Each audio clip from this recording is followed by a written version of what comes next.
That's who we're doing this work for. All right? Thank you very much, everybody. All right, you've just heard from the president talking about the deal they've worked out with BP. He mentioned that $20 billion escrow account, says that's going to happen.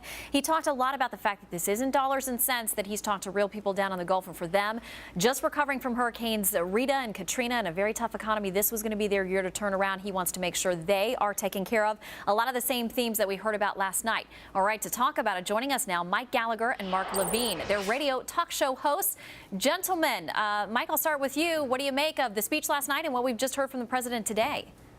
Well, frankly, Shannon, today's speech sounded a lot better than last night's. Last night was a disaster if you could only judge it by his own supporters, who thought he was real short on solutions and void of any real solid plan. Today, at least, he's addressing some of the issues of claims. And, you know, I always love it, though, when a liberal says it's not about the money, because trust me, when they say it's not about the money, it's always about the money. And that's why he wants to trumpet this BP gazillion-dollar fund to settle claims. But it's an important part of this process, and I get all of that. Overall, his leadership over the BP oil spill has been a disaster. It's a train wreck. His speech last night was a disaster. And so at least today he's trying to address head-on some of the questions about the funding. But this has been a grim reminder that this is a man in it way over his head. He doesn't know how to lead the country in times of crisis. And you know, I don't think most Americans have much confidence in the president's leadership ability right now. Mark, disaster, train wreck, what's your take? Well, this actually is a big deal. If I were Vice President Biden and I could say a word on television, I'd say it's a big, certain kind of deal. $20 billion.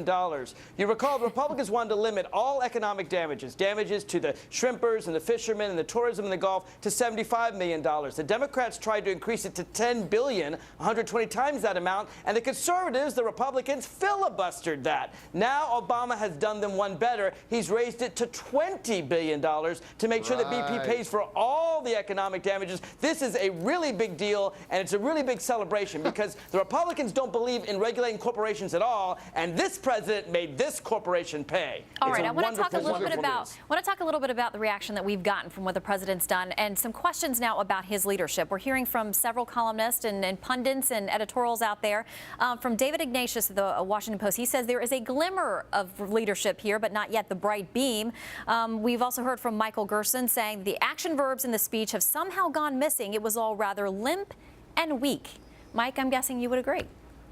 Well, I mean, this is a guy who knows how to do two things when there's a crisis. He likes to appoint czars, and he likes to form commissions. And as Mark just celebrated with his own giddy reaction, he likes to spend other people's money. I mean, liberals like Mark revel when a president like Obama...